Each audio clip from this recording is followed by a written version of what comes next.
adopted in 2008 left more jobs, less pollution, and lower utility bills. Then the legislature instituted a clean energy freeze in 2014, and now we've got utility companies asking for rate hikes to prop up old coal and nuclear plants. Governor Kasich, what are you planning on doing to move our state and our country forward toward a clean energy future? Well, you know, I'm the one Republican that said we do have a problem with climate change. And it's made a lot of people happy when I've said that. But the fact is that I don't know what impact humans are having, but I know we're having some. Now, this has been a battle, and Dave Hall will tell you, I have had a dust-up and a skirmish with the legislature. And young lady, let me explain to you what happened. The politicians set a goal that is unachievable. This man will pay higher utility costs and could face the fact that he has to lay people off because the goal cannot be achieved. How'd they come up with the goal? They just took it out of a hat. Sounds good. So what I told the business community and the legislature is, let's reset the goal to fit our economy, because if you can't achieve the goal, you have to go out of state and buy power that costs more, which drives up the costs of the people who are involved in manufacturing.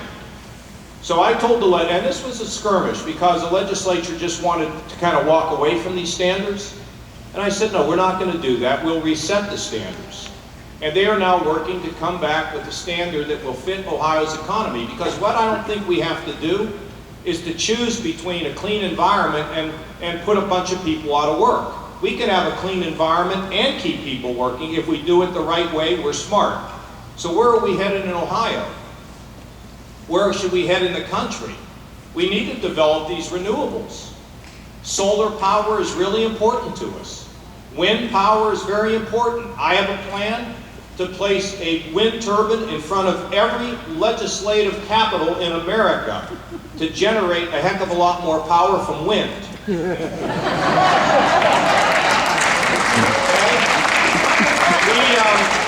I believe in efficiency standards, and that's a tough one.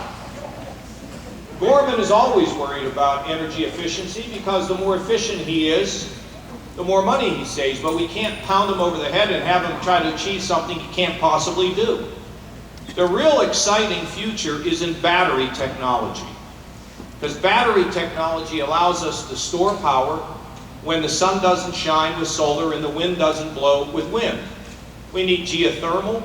When we reduced emissions in Ohio by 30% over the last 10 years. We're making a lot of progress, and we will reset it at a level that will be reasonable. Now, I told the legislature, here's what I told them. Ohio is going to be part of the national effort, and we're going to do our part to make sure we have a clean environment in a reasonable direction, in a reasonable way. And that's what we're going to get, because you want to know something? If they come back and they come up with some goofy plan, we'll just go back to the 25% that's not achievable, because I got leverage now. And I love these folks. And we got to make sure we come up with something reasonable, and I think we will come up with something reasonable, because the environment is important to us. So is the lake. This was another battle we had. I did not want the farmers to put manure on frozen ground. I said we have to stop it, because what it does is that the runoff gets into the lake and creates algae blooms. And then we have problems with the lake. We spent $1 billion cleaning up Lake Erie. We got a long way to go, but part of our problem is the sins of the past. I tell you, if you smoke cigarettes and you quit, your lungs will clear. 25 years. And the fact is that we're paying for some of the sins of that lake, but I want you to understand that I believe we ought to recognize this. We ought to have all sources, by the way, nuclear power. We ought to have natural gas, which we have some in Ohio. If we're going to dig coal, we're going to have to clean it before we burn it, and we are. And I think these are the approaches that we ought to take. Let me say one other final thing. We all worry about manufacturing. Since I've been governor, we are up over 60,000 manufacturing jobs in the state of Ohio. Over 60,000, which is unbelievable, okay? Now, we want low-priced energy, because if you want to have people bringing businesses back to our country, manufacturing back to our country, we have access to the North American market. And we have low energy prices, and I'll tell you what that, Jeff, what does low energy prices mean to you? More jobs. No, just don't. More jobs? Does it? I mean, you feel like you're asking me a question. No, it helps us be more efficient, more competitive on a worldwide basis.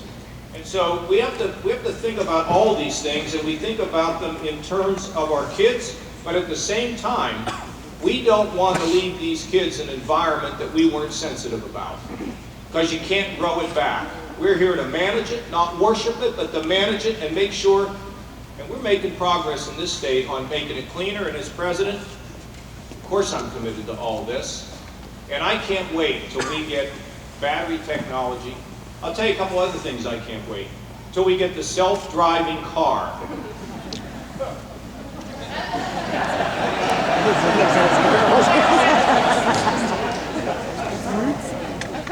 And you know, we're going to have, they're now starting to talk about a flying car.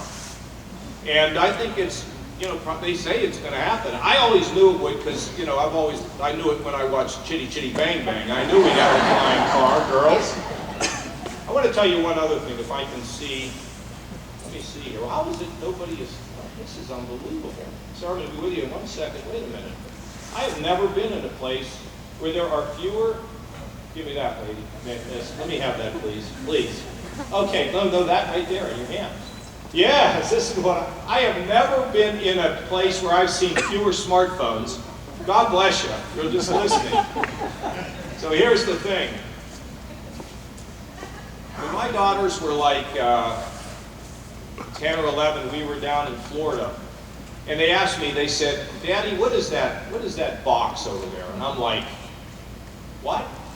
Oh, I said, that's where Superman changes his clothes. And I said, and your mom and I used to put coins in there to make phone calls. And they were like, no way, no way. Think about this. Communication, transportation, medicine, life expectancy, Google, amazing, a library right in here. You see, in business, if you don't change, if you don't innovate, you die. If Gorman doesn't do the research and the development and innovate, he dies. You know what happens in government, sir? In government, when the government doesn't innovate or change things, we get more debt. See, we need to Uberize government at all levels. We need to decentralize it, we need to be innovative, and we need to be creative. And that's the program we're going to follow, and I want to thank you. I get more smartphones this time.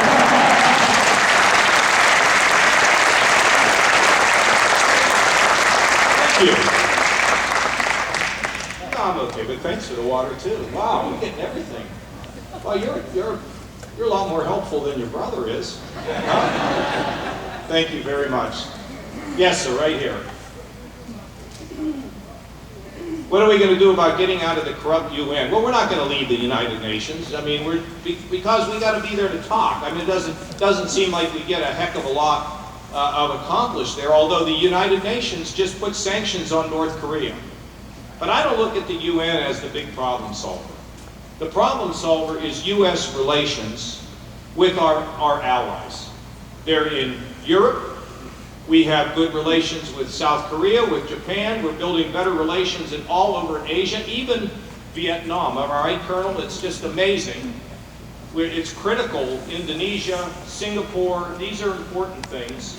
And so we have to have good relations with the Muslim Arab countries like Egypt, Saudi Arabia, Jordan, the Gulf states. This is the civilized world we're talking about. Do you all understand who ISIS is? I mean, they want to destroy us. I mean, there's like no deal. We'll give you 3 cities and everything will be okay. They want to destroy our way of life. And if you are a woman, you are an object. You are to be used, not to be treated with, well, it's just unbelievable. And if you don't follow them, I mean, we know about all the atrocities they commit. So how do we deal with that, by the way? Well, we need to take our Arab friends, along with our friends in Europe and our allies around the world, and we're going to have to go in the air and on the ground and destroy ISIS And once we destroy them and things settle down, we come home and let them handle their problems over there. But we are not policing the world.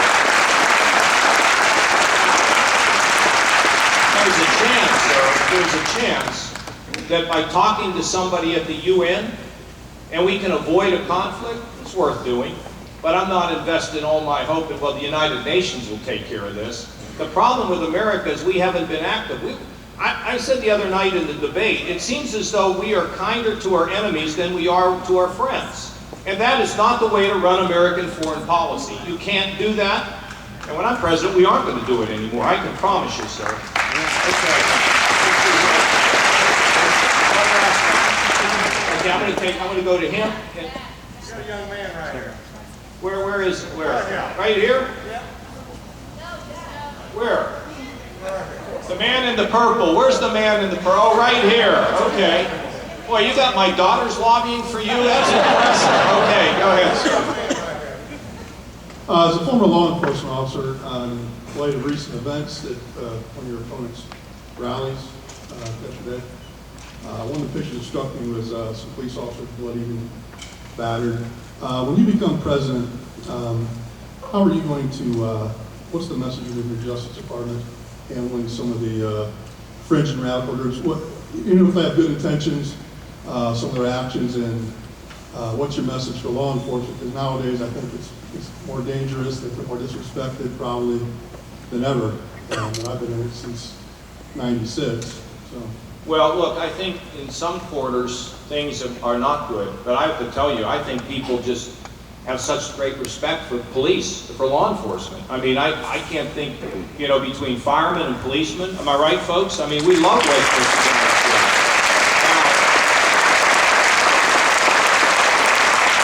You're aware of the fact that up in Cleveland, there was a police chase of a car, 2 people in the car. They pulled it over, they surrounded the car, and they shot 147 times into the car. And one officer jumped up on the hood of the car and shot multiple times into the car. Now, you know, when you're a police officer, it's a complicated thing. The grand jury looked at it and said they thought there was a reason for that. But it could have exploded on us. It could have. So I created a collaborative, police and community. I got to tell you, the community has to understand that your family wants you to come home at night and that you have a dangerous job. I was just with a trooper driving up here, and earlier today, and I said to a woman, I said, whenever you stop somebody on the highway, did you ever worry that they'd have a gun? And she said, the answer is yes. Of course I worried about it, but I had a job to do. The community has to understand the problems that police have. At the same time, the police have to understand that there are people in the community who feel as though the system not only does not work for them, but it works against them. So what have we done? We've taken community people, we've taken law enforcement, we have a chairman, or two co-chair people. One is a Democrat, she's an African-American woman whose son happens to be a police officer. And we have the former head of the Highway Patrol who runs public safety in Ohio. And they have sat down with a big group, and about 2 days into the Baltimore violence, they came out with a series of recommendations that were unanimously adopted because the communication was there. And what did it result in? A statewide use of deadly force, so that everybody's clear about what that means. And secondly, to be able to look at the hiring and recruiting practices so that the force will look more like the community. And then we had another very tough court case. But we didn't have any violence. Tamir Rice up in Cleveland. Sir, I believe that the president should have done this. What I've tried to do is to say everybody has to understand everybody else's situation. You agree with that? Everybody has to understand it. And we haven't heard, I don't think, that out of the president. And so as president, you can't ignore these divisions. You can't ignore these problems. You can't ignore anything. You really have to focus. And I think Look, it's like anything else. When you get people in a room and you talk to them, it's amazing how they'll solve problems. I'll give you another one that I don't understand. So the intelligence community wants to look at the phone of the guy from San Bernardino.